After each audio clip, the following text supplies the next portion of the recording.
Cruise line geography and cultural diversity. Chapter 2. Maps and globes. Learning objectives. At the end of this chapter, the students will be able to A. Know how to read maps and globeb.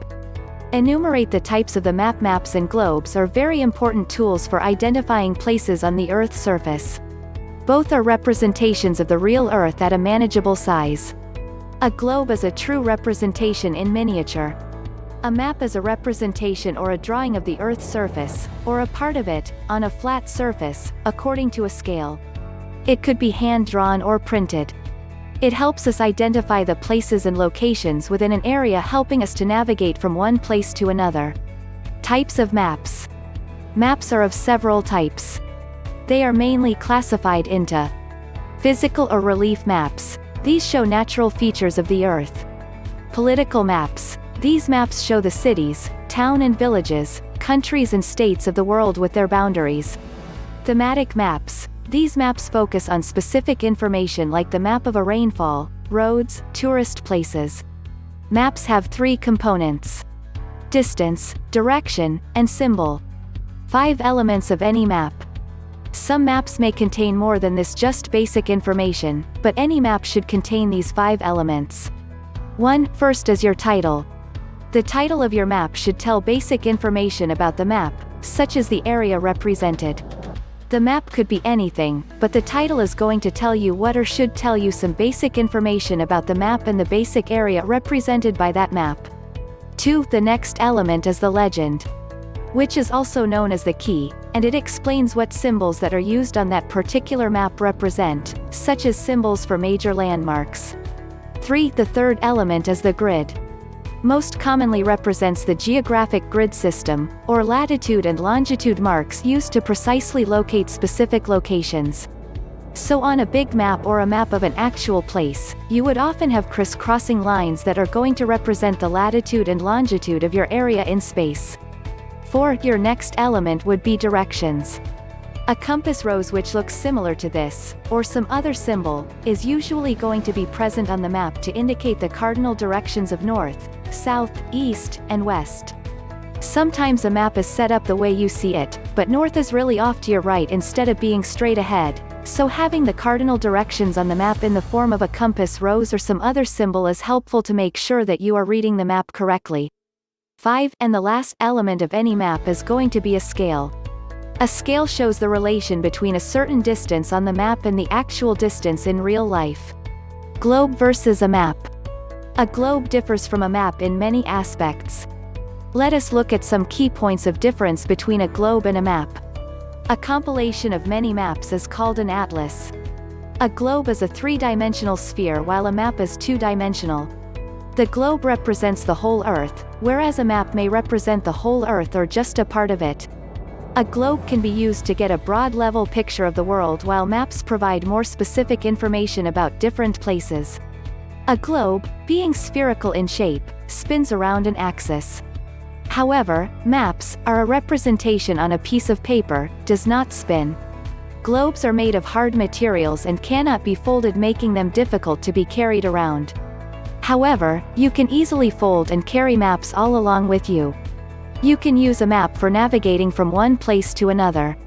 However, globes don't provide enough specific details to help you in navigation. Using maps.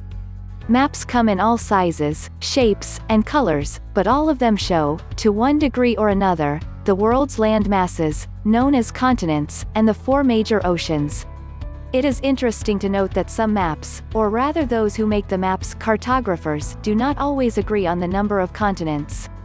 Everyone agrees on the first 5: Africa, Antarctica, Australia, North America, and South America. But some maps identify 2 more, Europe and Asia, while others show these 2 combined into one continent called Eurasia.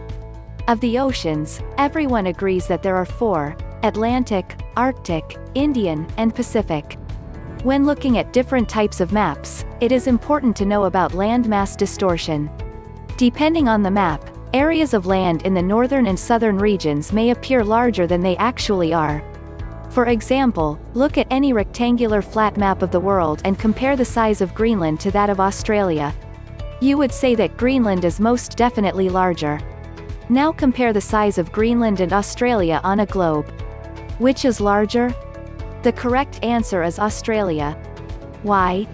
Because the world is a globe, land masses become enlarged as they are stretched to fit into a flat rectangular map. The only true way to judge size is by using a globe. If you compare a map that was prepared in the United States to one published in Europe, for example, you will notice that certain locations do not have the same names. A typical example of this is Vienna, Austria. Vienna is the English spelling, the correct spelling is actually Wien. At the end of this chapter you will find a list that details many similar spelling differences. Depending on the type of map you are viewing, you may see horizontal and vertical lines, some of which have names. You may also notice that these lines are marked with degrees. These degrees, both horizontally and vertically, equal 360, the total number of degrees in a circle. All of these are used for navigation and location. The horizontal lines are called parallels of latitude. Of the 5 lines that are named, the equator, 0 degrees, is the most important. By following the equator around the world, you see that the Earth is divided into 2 halves, called hemispheres, and you see the northern and southern hemispheres. Starting at the North Pole and moving south, the other named lines are the Arctic Circle, the Tropic of Cancer, the Tropic of Capricorn, and the Antarctic Circle. Because the Earth is tilted on its axis, the seasons are reversed in the northern and southern hemispheres. During June, July, and August, the northern hemisphere is warmer because it is tilted toward the sun, and thus these months are considered summer.